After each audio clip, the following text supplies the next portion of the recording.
Oi, gente, tudo bem? Sejam bem-vindos, prazer, eu sou a Thaís Bispo, sou estudante de psicologia e nesse vídeo eu vou compartilhar para vocês como que foi o meu segundo período da faculdade de psicologia. Para atualizar vocês novamente, eu tô no quinto período, como eu comecei o canal de psicologia agora, então só por isso que eu tô fazendo um atrás do outro em relação aos semestres, mas depois vai ser no final de cada semestre. Vou fazer um pouquinho diferente do outro vídeo, onde eu falei todas as matérias e depois fui falando o que eu achei de cada. Dessa vez eu vou falar matéria, eu vou explicar o conteúdo, basicamente o conteúdo que a gente teve, se teve trabalho ou não. E vou uma por uma e no final eu falo a que eu me identifiquei mais, a que eu achei que foi mais complicada e tudo muito mais. No tablet com a cola das matérias que eu tive, né, no segundo semestre. Então vou olhar pra cá para eu não esquecer. A primeira matéria que a gente teve foi processos psicológicos básicos. Essa matéria, ela é muito parecida com duas matérias que eu tô tendo esse semestre, então tem muita coisa que parece que eu tô vendo de novo. Processos psicológicos básicos, a gente viu os processos da mente, né?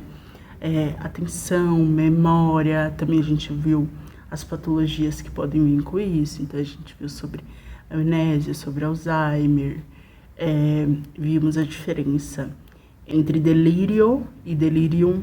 Então a gente foi vendo, tipo, como é o funcionamento, né, dos processos psicológicos, como é o ideal no indivíduo saudável, né, que não tem nenhuma patologia, e quais patologias pré-existentes, e quais patologias podem existir que acabem interferindo nela, né.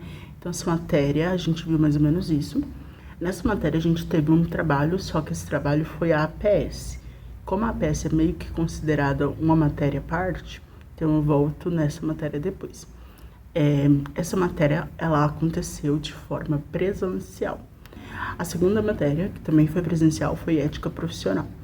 Para mim, essa matéria ela deveria acontecer no começo do curso e no final do curso, porque eu acho que a gente acaba perdendo muito sobre a ética. E não existe profissional de psicologia distante de ética, né?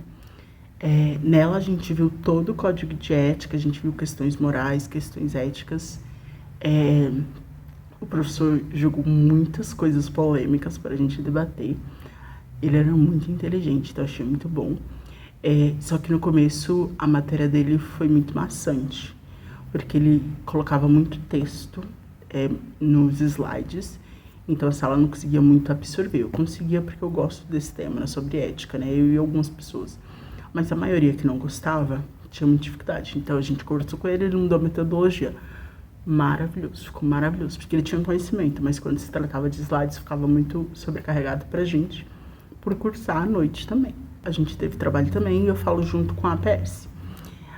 A gente teve a terceira matéria, que também foi presencial, que foi teoria e sistemas em psicologia.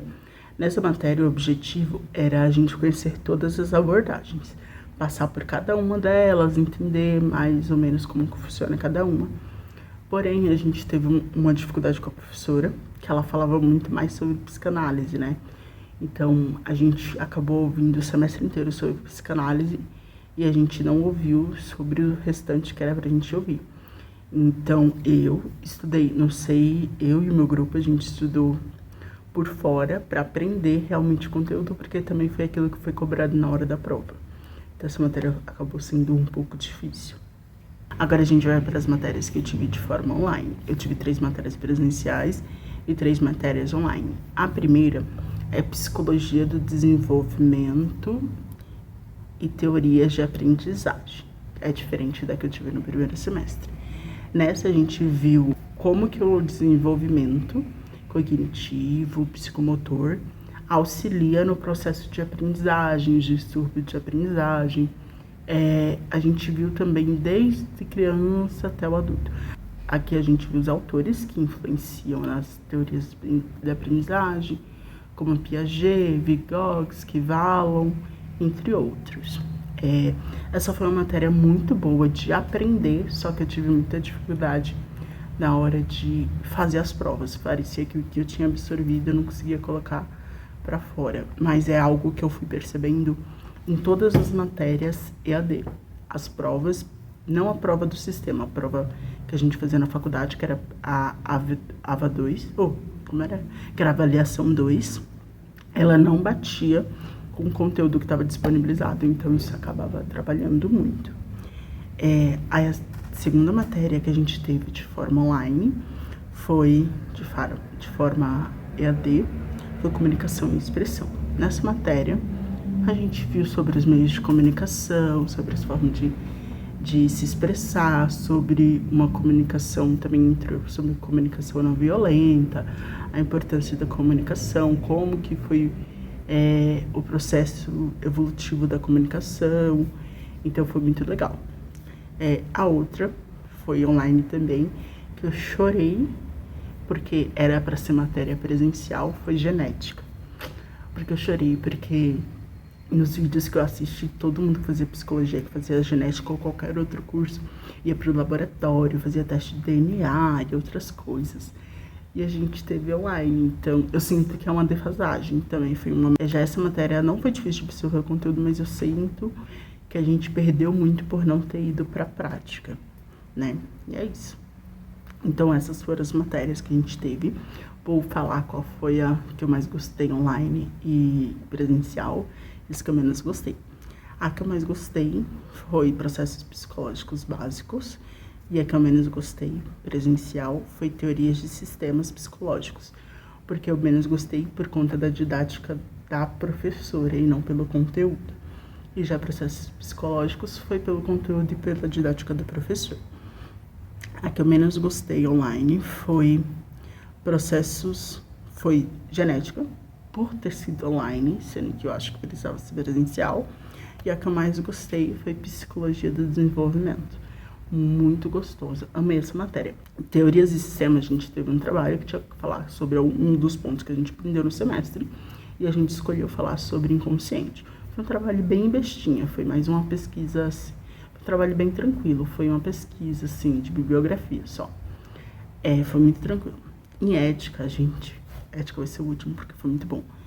Em processos psicológicos básicos, como a gente aprendeu sobre amnésia, a gente fez um trabalho de minutagem, que foi a nossa APS. A APS é a Atividade Prática Supervisionada. Então, a gente assistiu o filme que a gente escolheu, que foi Amnésia. Gente, assistam, é muito bom, muito bom. E a gente tinha que fazer minutagem, que era minuto tal, fala sobre tal aspecto, fala tal coisa que é relacionada a tal aspecto que a gente aprendeu em sala. E tinha que fazer a minutagem, depois da minutagem a gente fazia um levantamento de bibliografia e montar o trabalho. Então foi maravilhoso, assim, gente, maravilhoso. E o de ética, meu Deus, eu faria 10 vídeos só sobre esse trabalho de ética. O de ética, a gente escolheu o tema luta antimanicomial e os dilemas éticos. Tudo tinha que ser associado com ética, né? E, gente do céu, eu não tinha conhecimento sobre isso até fazer esse trabalho. Então, eu assisti o documentário, que se vocês quiserem assistir, é o documentário, eu posso deixar aqui na legenda o nome. A gente assistiu o documentário do Holocausto Brasileiro. Eu li o livro sobre o Holocausto Brasileiro. Eu quero muito ir em Minas, em Barbacena, que tem o Museu da Loucura, porque eu morei lá perto e não sabia. Então, o nosso trabalho foi sobre a luta antimanicomial. E o que é a luta antimanicomial? Vou resumir aqui só pra vocês, porque aí não tô dando spoiler de filme. A luta antimanicomial, ela veio junto com a reforma psiquiátrica, né? Porque antes, o que acontece? Vocês sabem de manicômio, hospício, esse negócio. E não era algo bonitinho de um tratamento. Os manicômios e hospícios, eles visavam, tipo assim, o controle da população. Tipo, você não se adequa lá à sociedade, você vem pra aqui, a gente te controla pra você conseguir reagir bem um dia se você sair daqui. Mais ou menos isso.